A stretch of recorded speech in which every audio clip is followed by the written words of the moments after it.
ব্যক্তি থেকে পরিবার, সমাজ থেকে রাষ্ট্র, দেশ থেকে বিশ্ব, সবকিছুর চালিকাই রাজনীতি। তাই রাজনীতি 10 দিক নিয়ে রাজকাহন নিবেদন করছে জি20 ইস্পাত। সাথে আছি আমি তাসনুভা তন্নি। গত 8 জানুয়ারি উন্নত চিকিৎসার লক্ষ্যে যুক্তরাজ্যের লন্ডনে পাড়ি জমিয়েছিলেন liver cirrhosis, kidney, heart, diabetes সহ বার্ধক্যজনিত নানা রোগে আক্রান্ত বিএনপি চেয়ারপারসন বেগম খালেদা জিয়া।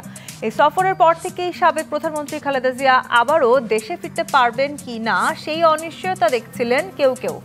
আলোচনা তুঙ্গে উঠেছিল -2 ফর্মুলা নিয়েও। অবশেষে দীর্ঘ 4 মাস পর অনেকটা সুস্থ হয়ে দুই পুত্রবধূকে সঙ্গে নিয়ে আজ মঙ্গলবার দেশে ফিরেছেন বিএনপি চেয়ারপারসন ও সাবেক প্রধানমন্ত্রী খালেদা জিয়া। তাকে অভ্যর্থনা জানাতে দিন রাজধানী ঢাকার শাহজালাল আন্তর্জাতিক বিমানবন্দর এলাকা থেকে গুলশানের ফিরোজা পর্যন্ত হাজার হাজার নেতাকর্মীর উপস্থিতি ছিল চোখে পড়ার মতো। খালেদা জিয়ার প্রতি এই সমর্থনকে বিএনপির শক্তি হিসেবে দেখিয়ে দলটির মহাসচিব মির্জা ফখরুল ইসলাম আলমগীর বলেছেন, তার এই ফিরে আসা গণতন্ত্র উত্তরণের পথকে আরও সহজ করবে। আর আন্তর্জাতিক গণমাধ্যমগুলো বলছে, বাংলাদেশের বর্তমান এই সময়ে বেগম খালেদা জিয়ার স্বদেশ প্রত্যাবর্তন দেশের অন্তর্বর্তী সরকারের উপর জাতীয় নির্বাচনের তারিখ ঘোষণার চাপকে আরও ত্বরান্বিত করবে।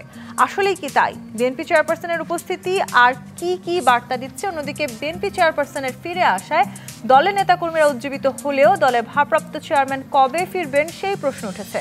আগামী ত্রয়োদশ জাতীয় নির্বাচনে বিএনপি চেয়ারপারসন বেগম খালেদা জিয়া ও ভারপ্রাপ্ত চেয়ারম্যান তারেক রহমানের অংশ নিতে কোনো বাধা না থাকলেও কেন মায়ের সাথে ফিরতে পারলেন না তিনি? এই আলোচনায় আজ রাজখাউন স্টুডিওতে আছেন বিএনপির যুগ্ম মহাসচিব সৈয়দ ইমরান সালেহ প্রিন্স, আছেন বাংলাদেশ জাসদের সাধারণ সম্পাদক নাজমুল হক প্রধান এবং আছেন এবি পার্টির চেয়ারম্যান মুজিবুর রহমান মঞ্জু। স্বাগত জানাচ্ছি আজকে রাজকাহনে।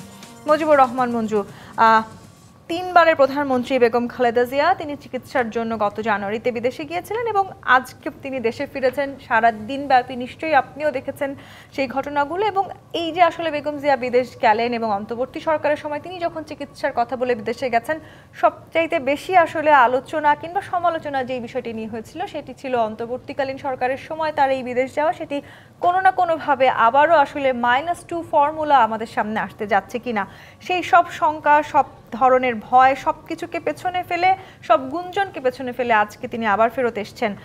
তার মানে কি -2 যেই ফর্মুলা গুঞ্জন আমরা শুনছিলাম সেখান থেকে আমরা বেরিয়ে আসলাম এবং নতুনভাবে নতুন রাজনীতিতে নতুন সমীকরণের পথে হাঁটছি আমরা? ধন্যবাদ তন্নি। এখানে নাজমুল হক প্রধান ভাই, প্রিন্স ভাই আছেন, দর্শক মণ্ডলীকে শুভেচ্ছা। আমাদের রাজনীতিতে এই ধরনের অনেক গুজব গুঞ্জন তো আছেই, অতীতেও নানা ধরনের গুঞ্জন গুজব ছিল। তো সত্যিকার অর্থে যেদিন শুনলাম যে শেখ হাসিনা পালিয়ে গেছে, আমি কিন্তু ওটাকে গুজবই মনে করেছিলাম, কিন্তু দেখা গেলো যে এটা একটা সময় সত্যি হয়েছে যে শেখ হাসিনা পালিয়ে গেছে। তো এবারে যখন বেগম খালেদা জিয়ার সম্পর্কে যখন বলা হয়েছিল, শুরুতেই আমার কাছে মনে হয়েছে এটা গুঞ্জন, বা কারণ আমি বিষয়টা জানতাম।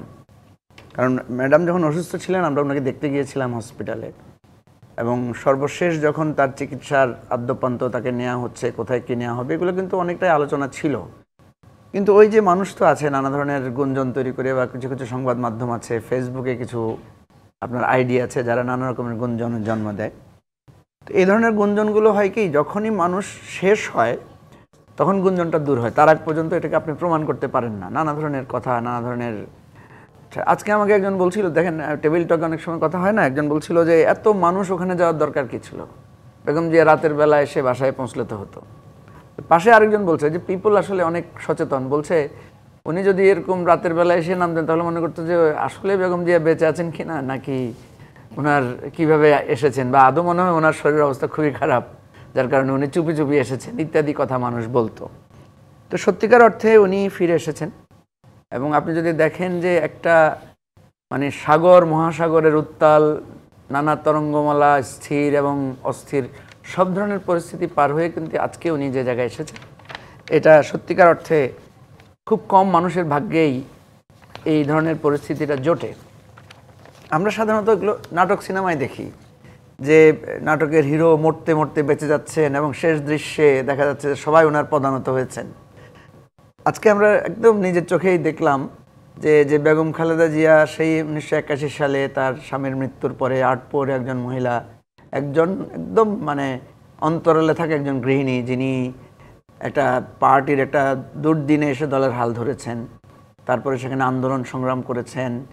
86 নির্বাচনে এক ধরনের আপোষ মীমাংসার বিষয় ছিল, তিনি সেটা প্রত্যাখ্যান করেছেন। সেখান থেকে এসে 88-র নির্বাচন বর্জন থেকে শুরু করে 90-এর গণ অভ্যুত্থানের উনি ছিলেন একটা আইকনিক লিডারশিপ। আবার আপনি যদি দেখেন যে 91-এর তত্ত্বাবধায়ক সরকারের পরে যখন বিএনপি ক্ষমতায় আসলো তখন কিন্তু বেগম খালেদা জিয়ার একটা কথা নিয়ে খুব সমালোচনা হয়েছিল। সেটা হয়েছে যে উনি তত্ত্বাবধায়ক সরকার ব্যবস্থাটাকে বলেছিলেন যে পাগল এবং শিশু ছাড়া কেউ নিরপেক্ষ না। তো সেই সময়টা কিন্তু আমরা ওনার বিরুদ্ধে কিন্তু তত্ত্বাবধায়ক সরকারের দাবিতে আমরা আন্দোলন করেছিলাম।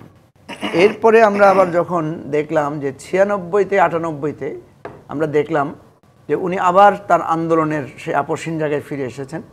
এবং আমার খুবই স্মৃতি মনে পড়ে যে 98 সালে যখন আমরা সর্বদলীয় ছাত্রকে গঠন করেছিলাম সে সময়ে, তখন উনি 29 মিন্টো রোডের বাসায়, বিরোধী দলীয় নেত্রীর বাসায় উনি ছিলেন। ওখানেই আমরা সব দলের ছাত্ররা মিলে ওনার কাছে গিয়েছিলাম।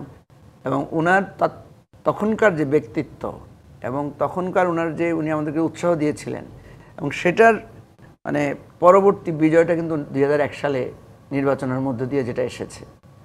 তো এরপরে আপনি দেখবেন যে তার উপর দিয়ে যে বিপদটা এসেছে 1/11-এর সময়, এবং সেই 1/11-এর সময়ে তাকে যে প্রস্তাব দেওয়া হয়েছিল বা দেশের বাইরে যাওয়ার একটা গুঞ্জন তখনও হয়েছিল, তখনও -2 কথা এসেছিল, কিন্তু উনি কিন্তু সিরিয়াস ছিলেন যে উনি বিদেশে যাবেন না। এবং শেখ হাসিনা কিন্তু বিদেশে গিয়েছেন এবং খালেদা জিয়াও যদি তখন বিদেশে চলে যেতেন, ধারণা করা হয় বা আমরা অনেক সময় ধারণা করি যে তখনই আসলে -2টা কার্যকর হয়ে যেত। কিন্তু উনি যাননি বলে শেখ হাসিনাকে আবার ফেরত আসতে হয়েছে। এবং এই যে তার অনড় মনোবল, সেটার জন্য কিন্তু উনি অনেক সাফারও করেছেন। ওনার বাড়ি হারাতে হয়েছে, ওনাকে অপমান অপদস্থ হতে হয়েছে, উনি একজন সন্তান হারিয়েছেন।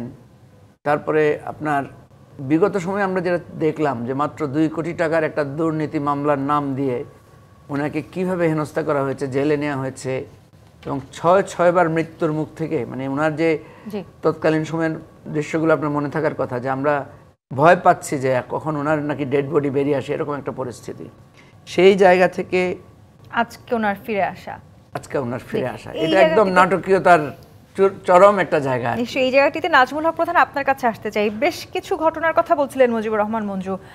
বাংলাদেশের রাজনীতিতে আমরা দীর্ঘদিন ধরে দেখেছি আসলে রাজনৈতিকভাবে আমরা নানানভাবে একজন আরেকজনের বিপক্ষে দাঁড়িয়ে যাই এবং নানানভাবে আসলে আমরা রাজনীতিতে চেষ্টা করি কিভাবে নানানভাবে তাদেরকে নির্যাতন করা যায়, এবং সেই নির্যাতনের এমন হয়তো কোনো চ্যাপ্টার বাকি নেই যার মধ্যে দিয়ে বেগম খালেদা জিয়াকে যেতে হয়নি। বাড়ি থেকে বের করে দেওয়া থেকে শুরু করে যে বাড়ির সামনে বালুর ট্রাক সরানোর সুযোগ ছিল না, আজকে সেই বাড়ির সামনে আমরা লাখ লাখ জনতার উপস্থিতি দেখেছি। এই যে আসলে পরিবর্তন, সেই পরিবর্তন রাজনৈতিক দল হিসেবে বিএনপিকে যেমন শক্তি জুগিয়েছে, তেমনি বাংলাদেশের রাজনীতিতে একটা নতুন শিক্ষা আসলে আমরা পেতে যাচ্ছি কিনা। অসংখ্য ধন্যবাদ আপনাকে, সমালোচক দুজনই আছেন, চমৎকার কথা বলছেন আমার মঞ্জু ভাই। যে আমি আজকে এই বিশেষ করে ইউটিউবে টিভিতে নিউজগুলি খেয়াল করছিলাম ম্যাডামের প্রত্যাবর্তন বিষয় আর কি। একটা বিষয় আমার খুব ভালো লাগলো যে উনি বাসায় পায়ে হেঁটে ঢুকছেন। আমার কাছে কেন জানি মনে হলো যে রাজনীতিতে বোধহয় চলা শুরু করলো ওনার পায়ে হেঁটে ঢোকা। এ কারণেই কারণ ওনাকে বেগম খালেদা জিয়াকে এবং শেখ হাসিনাকে আমরা দেখেছি, কাছের থেকে দেখেছি আমরা। উনি ভালো চমৎকার বলছেন। 8 পৌরে একটা মহিলা উনি রাজনীতি যখন এলেন প্রথম, তখন উনি ছাত্রলীগের প্রচার সম্পাদক। এরশাদ বিরোধী আন্দোলনটা শুরু হয়েছে, 14ই ফেব্রুয়ারি হয়ে গেছে, কিছু ছাত্র মারা গেছে। আমরা ওনার সঙ্গে দেখা করতে গেছি, নেতৃবৃন্দ, আমি নেতৃবৃন্দের সঙ্গে গেছি। তখন আমাদের ছাত্রলীগের প্রেসিডেন্ট ছিল মনির আসিফ, আখতারুজ্জামান, এনারা সবাই গেছি আমরা ছাত্র নেতারা। ওবায়দুর রহমান সাহেব ছিলেন, কাজী জাফর সাহেব ছিলেন, 27 নম্বর সম্ভবত। তো আমি ঢুকতেই, কেমন আমার ইচ্ছা যে বেগম খালেদা জিয়াকে সামনে থেকে দেখবো, ফ্র্যাঙ্কলি বলছি। তো ঢুকতেই মনে হলো যে একটা আলোর মধ্যে আমরা ঢুকলাম। এরকম আমরা প্রায় ঘন্টাখানেক কাছাকাছি ছিলাম। উনি কথা শুনেছেন, কোনো কথা বলেন নাই। ওই কথা বলেছেন ওবায়দুর রহমান, কথা বলেছেন কাজী জাফর আহমদ। উনি শুধু সম্মতি দিয়েছেন। আসার সময় বলেছেন তোমরা সাবধানে থেকো, ভালো থেকো। এই যে কথা কম বলা, শোনা বেশি, ওই যে মধ্যপ্রাচ্যের একটা প্রবাদের মতো আর কি, হ্যাঁ, যে আল্লাহ মুখ দিছে একটা, কান দিছে 2টা, শুনবা বেশি বলবা কম। আমার ধারণা উনি এটা একদম রপ্ত করে ফেলছেন। উনি কথা কমই বলেছেন বরাবরই, কিন্তু যেটা বলেছেন সেই কথা থেকে নড়চড় হন নাই। যেমন ওনাকে আসলে বাইরে পাঠানোর চেষ্টা ছিল, প্রচণ্ড চেষ্টা ছিল। উনি বলছেন না, আমি এদেশে থাকবো, এখানটাই মরবো, যাবো না। যান নাই উনি। পলায় যাওয়া তো দূরের কথা, উনি জানেনি। আরেক নেত্রী যিনি ছিলেন পাশাপাশি, আমরা দুজনকেই দেখেছি আমরা, আজকে বলতে দ্বিধা নেই যে উনি যে কাজগুলি করলেন এবং প্রতিনিয়ত যে খিস্তি খেয়রগুলি করলেন, যে প্রতিদিন ছুরি মরে কিন্তু মরে না, এই কথাও তো বলছেন। সবই তো আসলে এক ধরনের রাজনৈতিক প্রতিহিংসার প্রতিফলন দেখেছি একদম।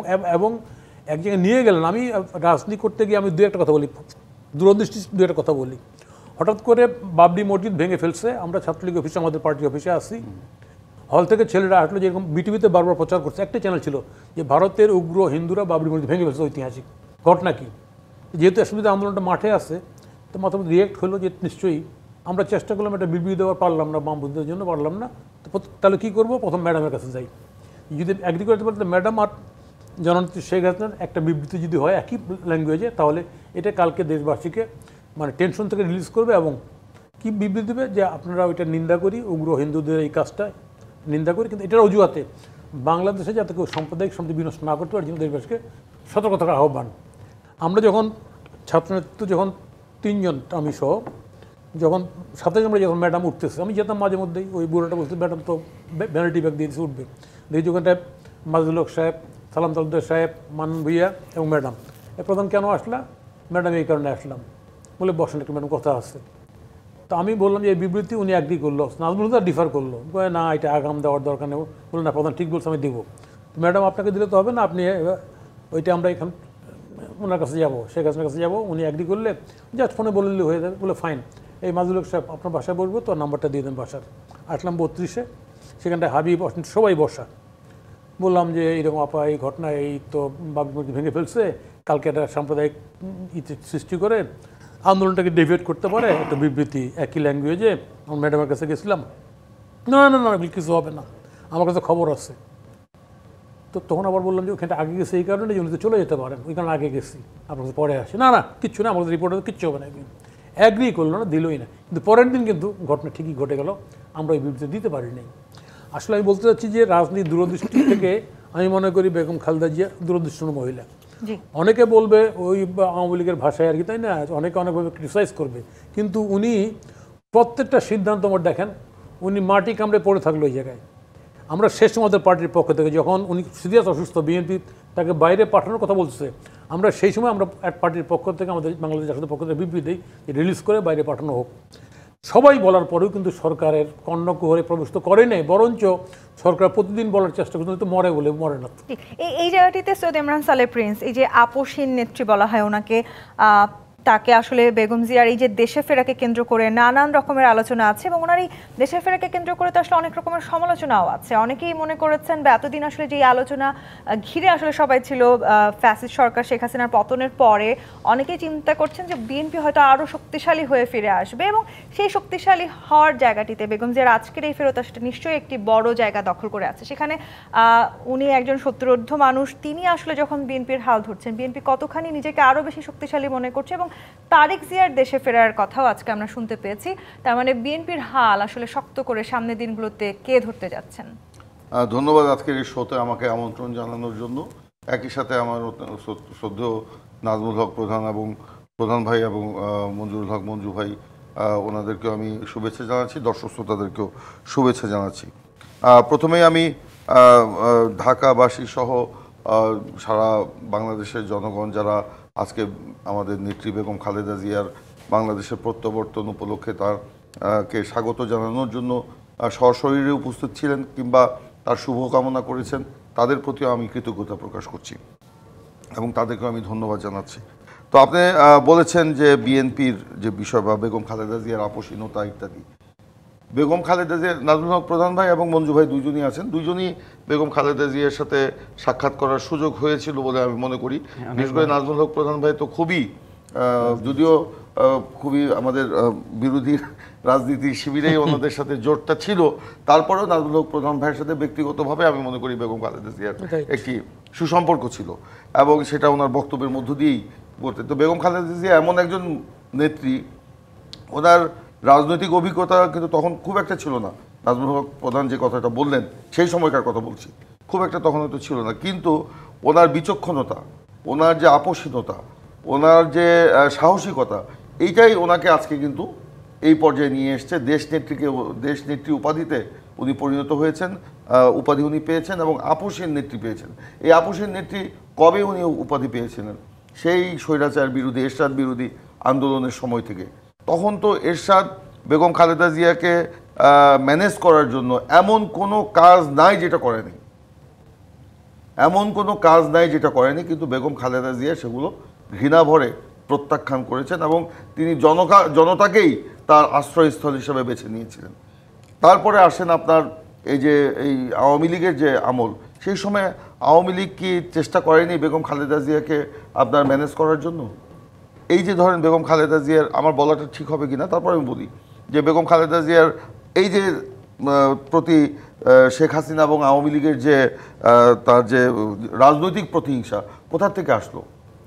ওই বেগম খালেদা জিয়ার কাছেও কিন্তু তখন প্রস্তাব দিয়েছিল আরেকটি বার বেগম শেখ হাসিনা প্রধানমন্ত্রী হবেন, বেগম খালেদা জিয়া বিরোধী দলের নেত্রী হবেন, তার কোনো মামলা থাকবে না, কোনো রায় হবে না, কোনো জেল হবে না, এমনকি আরও অনেক বিষয় তারেক রহমানকে সহ এই প্রস্তাবটা দেওয়া ছিল। সমীকরণকে পাল্টে দেওয়ার এক ধরনের চেষ্টা ছিল না, সেই সময় যে আমি 2018 সালের আগের কথা বলছি, বেগম খালেদা জিয়া যখন আপনার লন্ডনে গেলেন ছেলেকে দেখার জন্য, সেই সময় আর কি, সেই সময়কার আগেকার কথা বলছি, তার আগের কথা বলছি। কিন্তু বেগম খালেদা জিয়া মাথা নোয়ার নেই, কারণ ওইটার মধ্যে দেশের স্বাধীনতার সার্বভৌমত্বকে বিকিয়ে দেওয়ার একটা চক্রান্ত ছিল। ওইটার মধ্যে, ওই প্রস্তাবের মধ্যে দেশের গণতন্ত্রকে চিরতরে কফিনবন্দি করার একটা বিষয় ছিল। ওই প্রস্তাবের মধ্যে বেগম খালেদা জিয়ার রাজনৈতিক যে অস্তিত্ব তা বিলীন করে দেওয়ার একটা মানে প্রচেষ্টা ছিল। বেগম খালেদা জিয়া সাহসিকতার সাথে বলেছেন, আমি জানি আমার পরিণতি কি হবে, কিন্তু আমি কখনোই এটার সাথে আমি আপোষ করতে পারি না। আজকে তিনি আসলে যে ভালোবাসা শিখতে হয়েছে, এরপরে আসলে বিএনপি নতুন করে এটা আমি বলছি, এবং সেই সময় আমি বলবো শুধুমাত্র এরশাদ বা হাসিনা না, দেশি বিদেশি অনেক অনেক প্রস্তাবই তার কাছে ছিল, উনি আপোষ করেন নাই দেশের প্রশ্নে, জনগণের প্রশ্নে, গণতন্ত্রের প্রশ্নে। যেই কারণে আজকে দেখেন উনি যে আজকে বাংলাদেশে আসলেন, একটা রাজস্বিক যে সম্বর্ধনা বা অভ্যর্থনা জনগণ দেখালো, এটা অভূতপূর্ব, অবিস্মরণীয়। এটা না দেখলে কেউ বিশ্বাস করতে পারবে না। আমরা সকাল 9:30 থেকে বেলা 2টা পর্যন্ত রাস্তায় ছিলাম। বিভিন্ন সময় আমি তো অনেকে চিনতেও পারছিলাম না, সাধারণ মানুষ, 100 বছরের বৃদ্ধ এক লোক হুইল চেয়ারে বসে তিনি এসছেন বেগম খালেদা জিয়াকে দেখার জন্য। উনি কি বিএনপি কর্মী? একজন মহিলা, গুলশানের 4-5 জন মহিলা, ভদ্র মহিলা, ওনারা এসছেন বেগম খালেদা জিয়াকে অভ্যর্থনা জানানোর জন্য, হাতে একটা করে রজনীগন্ধার স্টিক, গৃহবধূ, সাধারণ গৃহবধূ। তো আজকের যে উপস্থিতি, এটা শুধুমাত্র বিএনপির নেতাকর্মী আমি এটা মনে করি না, এটা সাধারণ মানুষের ব্যাপক অংশগ্রহণ ছিল, এবং এর মধ্য দিয়ে ওনাকে রাজস্বিক একটা অভ্যর্থনা জানানো হলো। তিনি আজকে বাংলাদেশের রাজনীতির মুকুটহীন সম্রাজ্ঞী এবং রাজনীতির রাজকন্যা হিসাবে কিন্তু তিনি আজকে অভিষিক্ত হয়েছে। এবং ওনার এই দেশে ফেরার মধ্যে দিয়ে নিঃসন্দেহে বিএনপি নতুন কোনো ভবিষ্যৎ পরিকল্পনা আছে। অবশ্যই আমি যে বলছিলাম, জায়গায় আসবো আমরা। একটা বিরতির সময় হয়েছে। জি25 প্রাথমিক রাজকাহন থেকে বিরতি নিয়ে ফিরছি, সাথেই থাকুন। আমন্ত্রণ আরেকবার জি25 প্রাথমিক রাজকাহনে। মুজিবুর রহমান মঞ্জু, আজকের এই বেগম জিয়ার দেশে ফেরা, সেটি আসলে তার এই উপস্থিতি নানান রকম বার্তা নিঃসন্দেহে দিচ্ছে। আমরা অনেক ধরনের গুঞ্জনের কথা বলেছি, এবং রাজনীতিতে আসলে সমীকরণ ক্ষণে ক্ষণে পাল্টে যায়, শেষ কথা বলেও কিছু নেই, এটিও আমরা সবসময় জানি। একটু উদাহরণ দিচ্ছিলেন আমাদেরকে সৈয়দ ইমরান সালেহ প্রিন্স, শেষ মুহূর্তে আসলে ভোটের সমীকরণ পাল্টে ফেলার চিন্তা করেন বড় নেতারা। সেই জায়গাটিতে একটু জানতে চাই, আজকে ওনার এই ফিরে আসা এবং বিএনপির উনি যদি হাল ধরেন, সেক্ষেত্রে নানান রকম সমীকরণ, বিশেষ করে সামনে নির্বাচনকে কেন্দ্র করে সমীকরণ পাল্টে যাওয়ার নতুন কোনো সম্ভাবনা আবার জাগ্রত হয়েছে কি? না, বেগম জিয়া তো হাল ধরেই আছেন, কিন্তু উনি হাল হয়তো ব্যবহার করছেন না, উনি অপারেট করছেন না। এটাও কিন্তু একটা অসাধারণ ব্যাপার যে ক্ষমতায় আছেন, থাকার পরেও কিন্তু ক্ষমতা উনি ওনার সাকসেসরকে দিয়ে প্র্যাকটিস করাচ্ছেন। এবং আমি যেটা দেখেছি, আমি প্রিন্স ভাই হয়তো আরও ভালো জানবেন, প্রধান ভাই তো আরও কাছে ছিলেন বিভিন্ন সময়ে, উনি কিন্তু এই যে তারেক রহমান যখন থেকে দল পরিচালনা শুরু করেছেন, দলের নীতি নির্ধারণ থেকে শুরু করে যে কোনো বিষয় উনি কিন্তু মৃদুও ইন্টারফিয়ারেন্স করেন না, আমি যতটুকু জানি। তাহলে এই যে একটা স্বাধীনভাবে কাজ করতে দিয়েছেন নেতাদেরকে, এবং তারা কিন্তু সেই প্র্যাকটিসগুলো করেছেন। এবং আমরা দেখেছি যখন তারা বিভিন্ন বিষয়ে আলাপ করতে গিয়েছেন, উনি কিন্তু কোনো কিছুতে মতামত দেন নাই, বলেছেন এটা তোমরা নিজেরা আলাপ করে তোমাদের স্ট্যান্ডিং কমিটিতে যেভাবে হয় তোমরা সেভাবে করো। তো বেগম জিয়ার এই যে নানা রূপ, আমার খুব স্মৃতি মনে পড়ে, যেটা আপনাকে বলেছিলাম যে 19 98 সালে যখন ওনার ওখানে গিয়েছিলাম, তো সেখানে কোনো কারণে শেষ বক্তব্যটা আমাকে রাখতে হয়েছিল। তো রাখার পরে যে কোনো কারণে উনি বক্তব্যটা পছন্দ করেছেন, এটা পয়েন্ট ছিল, গুরুত্বপূর্ণ সময় না, আমি সেটা বলতে পারছি না। তো উনি আমাকে দাঁড় করালেন, আবার জিজ্ঞেস করলেন তোমার বাড়ি কোথায়। তা আমি একটু সংকোচ করে বললাম আমার বাড়ি ফেনীতে। তো ফেনীতে বলাতে উনি যেহেতু ফেনীরই লোক, উনি একদম খুব হয়ে গেলেন, মানে এত সহজভাবে, কারণ ওনাকে তো আমরা কাছ থেকে দেখবো, তখন আমরা মাত্র অনার্স 3rd ইয়ারে পড়ি এরকম একটা সময়ে। এবং উনি আমার গ্রাম কোথায় জিজ্ঞেস করলেন। পাশে প্রফেসর মাহবুবুল্লাহ ছিলেন, আব্দুল্লাহ নোমান সাহেব ছিলেন। তো ওনারা বললেন যে ও তো গিয়াস কামাল চৌধুরীর ভাগিনা। তো বলছে তুমি গিয়াস কামালের ভাগিনা। উনি আমাকে কাছে ডেকে নিলেন এবং মাথায় হাত রাখলেন। তো এইটা ধরেন মানুষের যে এই যে একটা সংস্পর্শটা, যে দোয়া দেওয়ার মতো একটা জিনিস, এই জিনিসটা খুব আমাকে স্পর্শ করে, মনে রাখে। পরে বিএনপিকে আসলে আমরা তৃণমূল পর্যায়ে কিন্তু আরো অনেক বেশি পরিপক্ক রাজনৈতিক দল হিসেবে তৃণমূলের জনগণের কাছাকাছি যেতে দেখেছি। সেটিও আসলে এখন একটি বড় প্রভাব ফেলছে বলে কি মনে করেন? আমি আপনাকে দুটো বিষয় নিয়ে বলি। একটা হচ্ছে যে বেগম জিয়ার সমালোচনাগুলো কি ছিল। দেখেন, ওনাকে খুব হেয় প্রতিপন্ন করা হয়েছে। একটা কথা আমরা যখন ছোট তখন শুনতাম যে খালেদা জিয়া 8 পাস, এই ধরনের একটা কথা খুব ছিল। মানে ওনাকে হেয় করা হতো যে উনি লেখাপড়া করেন নাই বা উনি লেখাপড়া কম জানেন। কিন্তু দেখেন, বাংলাদেশের যতগুলো ভার্সেটাইল ডিসিশন উনি নিয়েছেন, যেমন দেখেন উনি একই সাথে লেফট ওরিয়েন্টেড লোকদেরকে হ্যান্ডেল করেছেন, একই সাথে আবার এক্সট্রিম রাইট জামাতের লোকদেরকে উনি হ্যান্ডেল করেছেন। ওনার মিনিস্ট্রিতে, ওনার আন্দোলনে উনি একদম মানে লেফট টু রাইট সবাইকে নিয়ে উনি একটা আন্দোলন গড়ে তোলার কাজ করেছেন। সবার অ্যাক্সেস ছিল, সবার অ্যাক্সেসটা উনি রেখেছেন, এবং এটার জন্য ওনারকে অনেক সমালোচনা। আপনি দেখবেন যে প্রণব মুখার্জি যখন ঢাকা এসেছিল, তখন ওই যে উনি সাক্ষাৎ করেন না, এটা নিয়ে কিন্তু প্রচুর সমালোচনা ওনাকে শুনতে হয়েছে।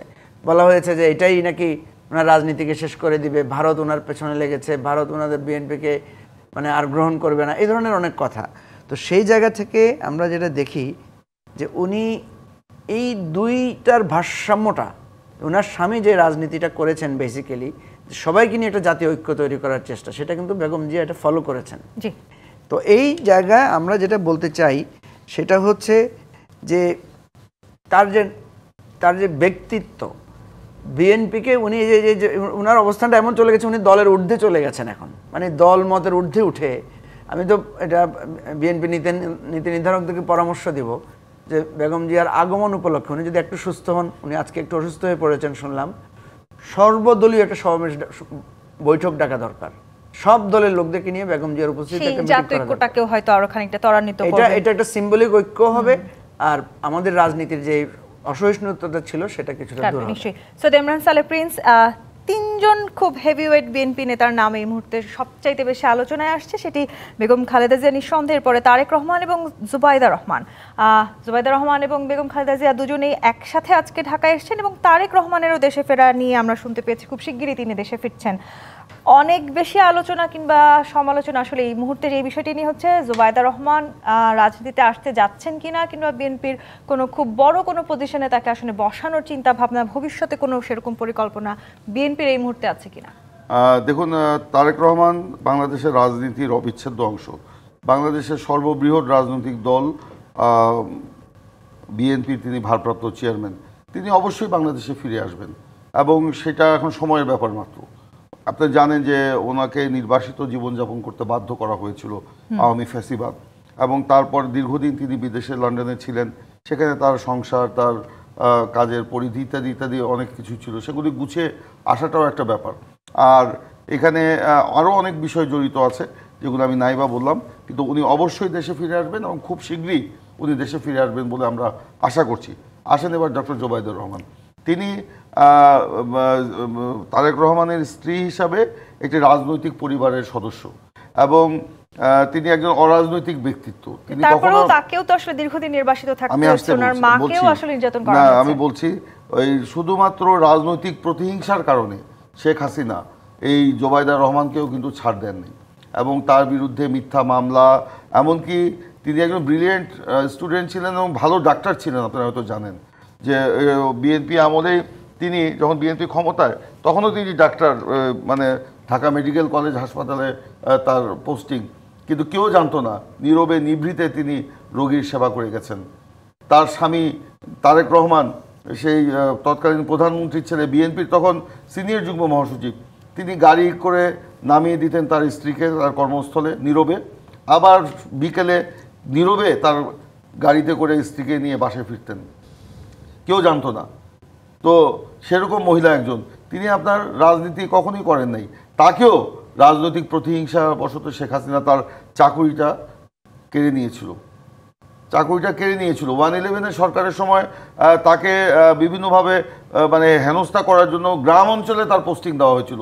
তিনি আইন মেনে সেই গ্রামে গিয়ে তিনি মানে উপজেলা হেলথ কমপ্লেক্সে গিয়েও কিন্তু তিনি তার কাজের প্রতি দায়িত্ববোধ থেকেই তিনি কাজটা করেছিলেন, কিন্তু শেখ হাসিনা তার সে চাকরিটা কেড়ে নিয়েছিল এবং তার বিরুদ্ধে মামলা দিয়েছে। এবং শুধু তাই নয়, আপনার জোবাইদুর রহমানের যে মা, তিনি একজন বিশিষ্ট সমাজকর্মী। আপনারা জানেন সুরভি একটি সংগঠন যে ধানমন্ডিতে, সেখানে সুরভি সংগঠনের মানে সেটা স্কুল এবং এই যে বাসা বাড়িতে যেসব হেল্পিং হ্যান্ডস যারা রয়েছেন, আমাদের বাচ্চা ছেলেমেয়েরা, তাদের যাদের পড়ালেখার কোনো সুযোগ নাই বা পথশিশু যাদেরকে বলা হয়, তাদেরকে বিনা পয়সায় তিনি সেখানে পড়ালেখা শিখান। এখনো সেই প্রতিষ্ঠান আছে, শিক্ষা, সংস্কৃতি, ধর্ম সবকিছু। সেই মহিলাকেও, সেই মহিলার বিরুদ্ধেও শেখ হাসিনা মিথ্যা মামলা দিয়ে তাকে হেনস্থা করেছে। তো স্বাভাবিকভাবে মানে জোবাইদুর রহমান ইচ্ছা না করলেও তিনি রাজনীতির মধ্যেই জড়িয়ে গেছেন। মানে সামনের দিনগুলোতে আমরা ওনাকে বিএনপির কোনো না, এইটা আপনারা কেন বলেন আমি জানি না।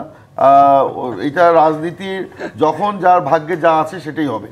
বেগম খালেদা জিয়া কি কখনো চিন্তা করেছিলেন যে তাকে রাজনীতিতে আসতে হবে? তিনি তো একদম সিম্পল একজন গৃহিণী ছিলেন, পরিস্থিতি তাকে টেনে নিয়ে এসেছেন।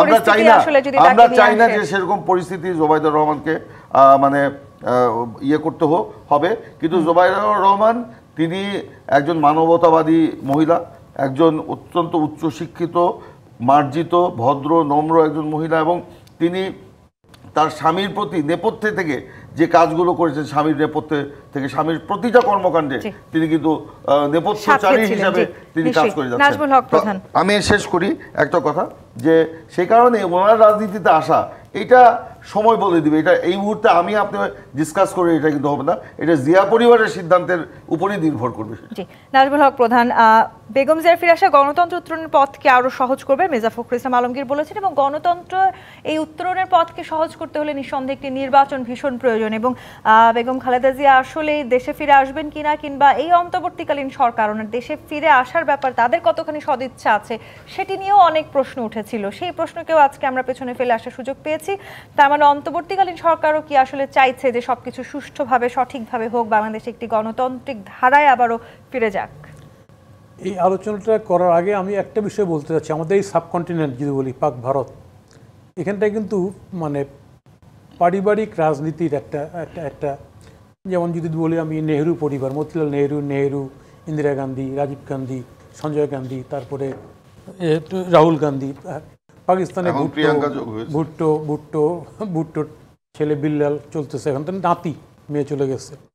বাংলাদেশও এখানটায় আমি একটা প্রেফারেন্স নিয়ে আসি, বিশেষ করে যে নেহেরু পরিবার রাজনীতি করার মধ্যেও কিন্তু ডেমোক্রেসি ছিল এবং ক্ষমতা পরিবর্তন হয়েছে, কিন্তু দলটার মধ্যে ডেমোক্রেসির ক্ষেত্রে কিন্তু একটা কি বলে ডাইনাস্টি তৈরি হয়েছিল, যেটা ওরা বলছে যে রাহুল যখন তার সেক্রেটারি হতে চায় না দলের, বলছে যে ওই পোতা নাতি, আমি হিন্দিতে যদি বলি আর কি, হ্যাঁ, যে ছেলে পোতা নাতি বুঝি না সব এরাই নেতা হয়ে গেছে কংগ্রেসের। ফলে এর বাইরে ধর্মভিত্তিক একটা রাজনৈতিক দল হিসেবে বিজেপি ডেভেলপ করে গেল। আমি কথাটা বলছি এই কারণে, আমরা যদি ঠেকে শিখি তাহলে ভালো মানে এই কারণেই যে ঘটনা হচ্ছে যে এখানটায় উত্তর দিকের রাজনীতি আপনি দেখেন 90 থেকে 90-র আগে বোধ বেগম খালেদা জিয়া এবং শেখ হাসিনা একই সঙ্গে আন্দোলন করছে। কারোর রোল একটু প্রশ্নবোধক ছিল, শেখ হাসিনার আন্দোলন থেকে ছুটে যাওয়া, গিয়ে নির্বাচনে ঢুকে যাওয়া, তাই না, এগুলি ছিল, কিন্তু তারপরেও ছিল। এবং দুজনেই ক্ষমতায় 2 টার্ম এসছে, 90 থেকে 91 বেগম খালেদা জিয়া, হ্যাঁ নিশ্চয়ই অনেক বেটার পারফরমেন্স ছিল 2001 থেকে 8 পর্যন্ত যেটা হয়েছে। আমি এটা ত্রুটিপূর্ণ বলছি। সেই ভাই যে বললো উনি মঞ্জু ভাই যে কেয়ারটেকার গভর্নমেন্ট নিয়ে আমরাও কথা বলেছি, সেই সময় মুভ করেছি আওয়ামী লীগের সঙ্গে, ওইটা বলে না, আমি বলছি আওয়ামী লীগের সঙ্গে। আমি বলছি এইখানে কথাটা, শেখ হাসিনা 96 থেকে 1 পর্যন্ত ভালো করছে।